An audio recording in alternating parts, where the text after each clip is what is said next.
Hello students, welcome back to my channel and today we are going to start our last lecture for autotrophic nutrition। जो भी मेरे पिछले videos follow कर रहे हैं तो हमने लास्ट क्लास में रिक्वायरमेंट्स ऑफ फोटोसिंथेसिस देखी थी और हमने सारी एक्टिविटीज़ डिस्कस की थी। आज हम लोग शुरू करने वाले हैं साइट ऑफ फोटोसिंथेसिस और ये हमारा ऑटोट्रॉफिक न्यूट्रिशन का लास्ट टॉपिक है। Okay, so let's get started. First of all, site of photosynthesis, as we have already discussed earlier कि फोटोसिंथेसिस कहाँ पे होता है, तो क्लोरोप्लास्ट के अंदर क्लोरोफिल प्रेजेंट है।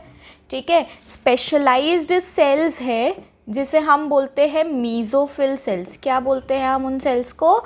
Mesophyll sales. ये मीज़ोफिल सेल्स में ग्रीन डॉट्स यानी कि ग्रीन पिगमेंट है। इसका मतलब क्या है? मीज़ोफिल सेल्स में क्लोरोफिल पिगमेंट प्रेजेंट है और यहाँ पे होता है फोटोसिंथेसिस। अब एक क्लोरोप्लास्ट का स्ट्रक्चर मैं आपसे थोड़ा डिस्कस करना चाहती हूँ। क्लोरोप्लास्ट का अगर हम स्ट्रक्चर क्लास 9th में याद किया था, यहाँ पे छोटा सा बना रही हूँ, तो इस तरह का हमने स्ट्रक्चर देखा था क्लोरोप्लास्ट का। अब इसमें ये एक सिंगल कॉइन को बोला जाता है थाइलाकॉइड, इसको पूरे को बोलते हैं हम ग्रैनम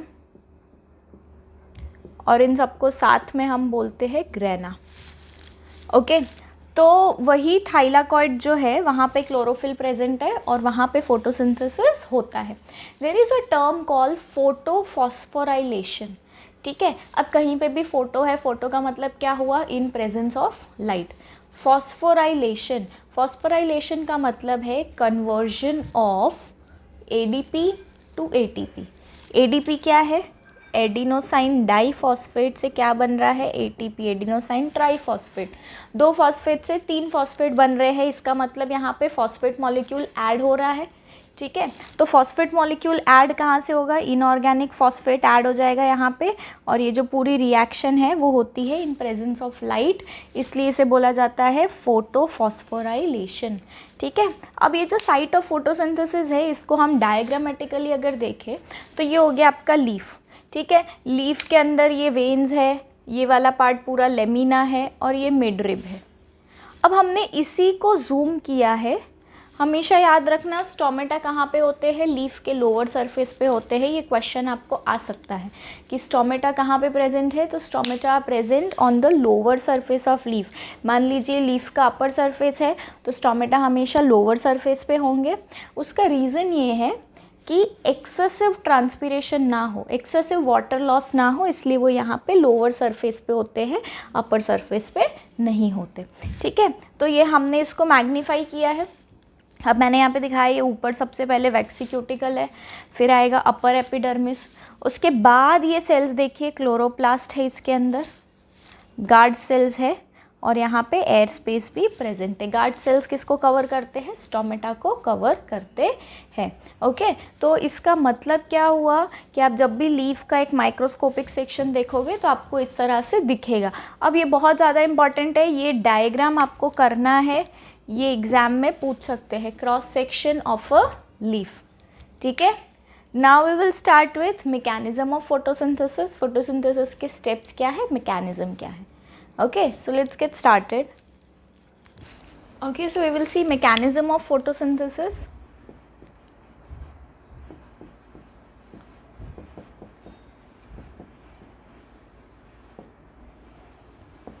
Okay, so सबसे पहला स्टेप फोटोसिंथेसिस में होता है एब्जॉर्प्शन ऑफ लाइट एनर्जी। क्या है सबसे first step? Absorption of light energy by chloroplast molecule. कौन एब्जॉर्ब कर रहा है लाइट एनर्जी को? Chloroplast molecule. अभी हमने देखा साइट ऑफ फोटोसिंथेसिस क्या है, तो क्लोरोप्लास्ट मॉलिक्यूल लाइट एनर्जी को एब्जॉर्ब करेगा। सेकेंड स्टेप है कन्वर्जन ऑफ, जो भी इन्होंने लाइट एनर्जी को एब्जॉर्ब किया तो अब ये लाइट एनर्जी को कन्वर्ट कर देंगे इनटू केमिकल एनर्जी। क्या हो रहा है? लाइट एनर्जी को कन्वर्ट कर रहे हैं केमिकल एनर्जी में एंड फोटोलाइसिस ऑफ H2O। ठीक है, अब फोटोलाइसिस इसका मतलब है लाइट की प्रेजेंस में ब्रेक करना। क्या मतलब है? लाइट की प्रेजेंस में ब्रेक करना। किसको? वाटर मॉलिक्यूल को। तो वाटर मॉलिक्यूल किस में ब्रेक हो जाएगा? H2 एंड O2 में। ठीक है, तो यहाँ पे H2 और O2 में ब्रेक हो गया।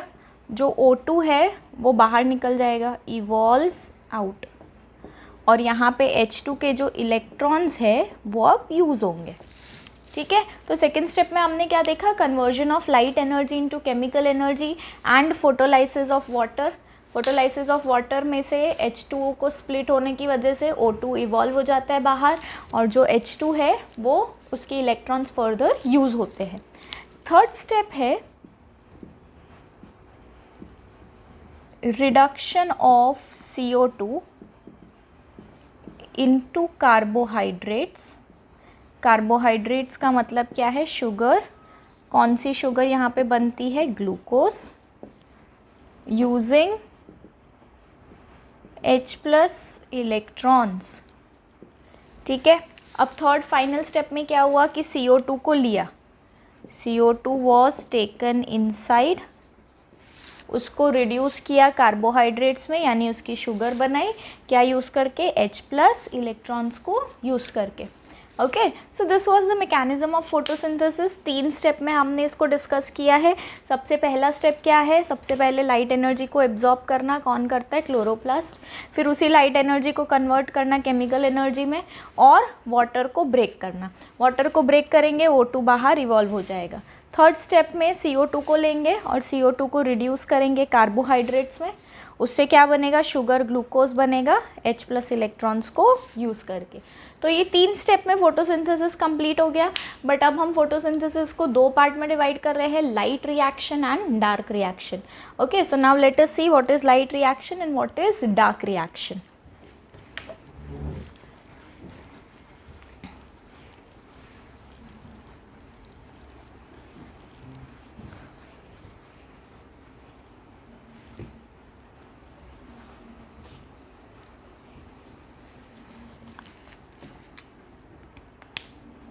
ओके,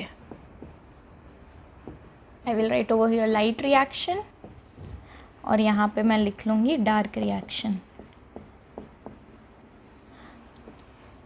अब पहले मैं आपको इक्वेशन से समझाती हूँ कि लाइट रिएक्शन और डार्क रिएक्शन क्या है। Okay, so now see here, हमारी जो फोटोसिंथेसिस की इक्वेशन है 6CO2 + 12H2O in presence of sunlight and chlorophyll gives C6H12O6 + 6O2 + 6H2O। O2 बाहर इवॉल्व हो जाता है। अब यहाँ पे लाइट रिएक्शन क्या है? H2O का ब्रेक होने की वजह से O2 बाहर रिलीज हो रहा है, इसको बोलते हैं हम लाइट रिएक्शन। और CO2 के ब्रेक होने से बन रहा है ग्लूकोज, ये है हमारा डार्क रिएक्शन। ठीक है, एक बार दोबारा समझिए क्या हो रहा है यहाँ पे। H2O के स्प्लिट होना, H2O का स्प्लिट होने का मतलब क्या है? यहाँ पे क्या हुआ? फोटोलाइसिस हुआ। तो फोटोलाइसिस की वजह से ऑक्सीजन मॉलिक्यूल बाहर इवॉल्व हुआ, ये लाइट रिएक्शन है। और कार्बन डाइऑक्साइड के रिड्यूस होने की वजह से यहाँ पे शुगर बनी, यानी कि ग्लूकोज बना, ये है हमारा डार्क रिएक्शन। ठीक है, अब इसको लाइट रिएक्शन, डार्क रिएक्शन क्यों बोलते हैं ये अभी हम यहाँ पे देखेंगे। ओके, पहले मैं आपको थोड़ा सा याद दिलाना चाहती हूँ क्लोरोप्लास्ट का स्ट्रक्चर, क्योंकि अगर वो आपको अच्छे से याद होगा तो ही आप प्रॉपरली समझ पाओगे light reaction and dark reaction. अभी हालांकि मैं एक बार तो बता चुकी हूँ, ये थोड़ा और अच्छे से आप चाहे तो देख लीजिए।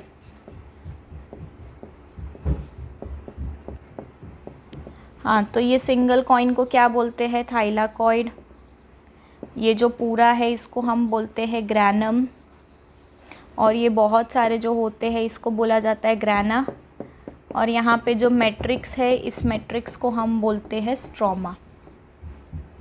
ठीक है, ये सब वही है, आउटर मेम्ब्रेन, ये हो गई इनर मेम्ब्रेन, अभी ये इतना काम का नहीं है। अभी आपको क्या समझना है, ग्रेना और स्ट्रोमा, क्योंकि ये दो टर्म्स अभी मैं यूज़ करने वाली हूँ, लाइट रिएक्शन और dark reaction. Take a minute, revise this structure, फिर हम लोग स्टार्ट करते हैं light reaction and dark reaction. Okay, so एक बार फिर से देख लीजिए, ग्रेना क्या है, ये सारे पूरे जो थाइलाकॉइड्स का पूरा चेन है बहुत सारी, उसे ग्रेना बोल रहे हैं। जो बीच में फ्लूइड मैट्रिक्स है उसे हम बोल रहे हैं stroma. Okay, so I hope this is clear. अब हम प्रॉपरली शुरू कर रहे हैं light reaction and dark reaction. Okay,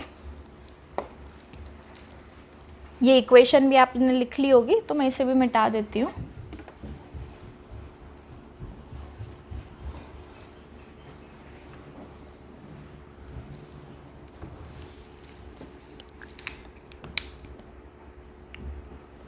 okay, light reaction occurs in presence of light and uses light. Light reaction light की प्रेजेंस में होती है और लाइट को यूज़ करती है। अब डार्क रिएक्शन आप कभी भी ये नहीं लिखोगे कि ये एब्सेंस ऑफ लाइट में होती है, भले इसका नाम डार्क रिएक्शन है। उसका रीज़न ये है कि लाइट की एब्सेंस में तो फोटोसिंथेसिस ही नहीं होगा, and light dark reaction are part of photosynthesis. Photosynthesis होने के लिए ही आपको लाइट चाहिए। तो आप कभी भी गलती से भी ये मत लिखना कि dark reaction absence of light में होता है। तो हम यहाँ पे लिखेंगे occurs in presence of light but do not use light। ये लाइट की प्रेजेंस में तो होती है पर ये लाइट को यूज़ नहीं करती है। ठीक है, तो ये हमने फर्स्ट पॉइंट देख लिया। सेकेंड पॉइंट यहाँ पे क्या है, ATP and NADPH are formed. ठीक है, और यहाँ पे ATP and NADPH are used. तो इसने बनाया, इसने यूज़ किया। O2 is evolved out, no O2 is evolved out. No sugar formation in light reaction. जैसे कि मैंने आपको बताया CO2 का रिडक्शन कहाँ पे होता है, डार्क रिएक्शन में होता है। तो यहाँ पे हम लिखेंगे शुगर फॉर्मेशन। यहाँ पे फोटोलाइसिस ऑफ वाटर, और यहाँ पे होती है केल्विन साइकिल। अब केल्विन साइकिल क्या है, तो CO2 से कार्बोहाइड्रेट यानी ग्लूकोज बनाने की जो पूरी प्रोसेस है दैट इज़ केल्विन साइकिल। ठीक है, फिर और क्या लिखेंगे, O2 हो गया, हाँ, no CO2 is taken in. यहाँ पे इस रिएक्शन में CO2 is taken in. Last point, occurs in grana and this one occurs in stroma। अब समझ में आया मैं आपको क्यों बोल रही थी ग्रेना और स्ट्रोमा अच्छे से देख लीजिए, क्योंकि आपको पता चले लोकेशन। लाइट रिएक्शन कहाँ पे होती है, ग्रेना में, और डार्क रिएक्शन कहाँ पे होती है, स्ट्रोमा में। Okay, so this are some points of difference between light reaction dark reaction. आप चाहे तो आप इसे भी नोट डाउन कर लीजिए, स्क्रीनशॉट ले लीजिए। ठीक है, now we will see certain factors affecting photosynthesis. Okay,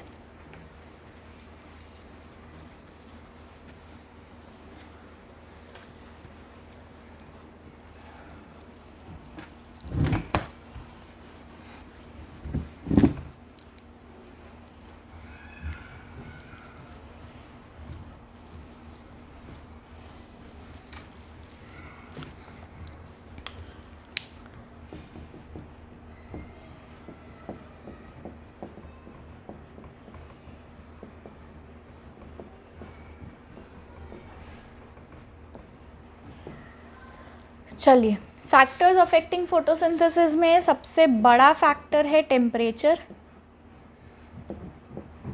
ठीक है, अगर टेम्परेचर बहुत कम है, 25 डिग्री सेल्सियस हम एक ऑप्टिमम टेम्परेचर मानते हैं यानी प्रॉपर एवरेज टेम्परेचर इससे कम या इससे ज़्यादा होगा तो फोटोसिंथेसिस के रेट में इफ़ेक्ट पड़ेगा। वाटर के बिना फोटोसिंथेसिस नहीं हो सकता। CO2 भी चाहिए, ऑक्सीजन भी चाहिए, और क्या बचा, क्लोरोफिल तो इंटरनल है, लाइट। ठीक है, तो ये कुछ फैक्टर्स है जो अफेक्ट करते हैं फोटोसिंथेसिस को। अब हम क्विकली देख लेते हैं इम्पॉर्टेंस क्या है फोटोसिंथेसिस की। हालांकि आप सब जानते ही हो, सबसे पहली इम्पॉर्टेंस, फोटोसिंथेसिस एक एनाबॉलिक प्रोसेस है। एनाबॉलिक प्रोसेस का मतलब यहाँ पे कुछ फॉर्म होता है, यहाँ पे एनर्जी फॉर्म होती है। एनाबॉलिक प्रोसेस है क्योंकि ये शुगर फॉर्म करता है। दूसरा, फोटोसिंथेसिस प्योरीफाई करता है एटमॉस्फेयर को। कैसे प्योरीफाई करता है? क्योंकि ये O2 रिलीज करता है और CO2 को लेता है। ठीक है, तो पहला हमने देखा एनाबॉलिक प्रोसेस है, शुगर फॉर्मेशन होता है यहाँ पे। दूसरा हमने देखा एटमॉस्फेयर को प्योरीफाई करता है, O2 रिलीज करता है, CO2 लेता है। ठीक है, और यही एक सोर्स है यहाँ पे ऑटोट्रॉफिक न्यूट्रिशन का। सारी फूड चेन इन्हीं पे डिपेंड करती है। सारी फूड चेन हमारी कहीं ना कहीं कहाँ से स्टार्ट होती है? फोटोसिंथेसिस से ही स्टार्ट होती है। डायरेक्टली इनडायरेक्टली हम सब डिपेंड करते हैं सोलर एनर्जी पे, यानी कि फोटोसिंथेसिस पे। Okay, so this was about autotrophic nutrition. Next lecture में हम लोग स्टार्ट करेंगे हेटरोट्रॉफिक न्यूट्रिशन, और उसमें हम डाइजेशन पूरा कवर करेंगे। Okay, I hope you like the video. अगर आपको वीडियो पसंद आता है आप उसे शेयर और सब्सक्राइब कीजिए। Thank you.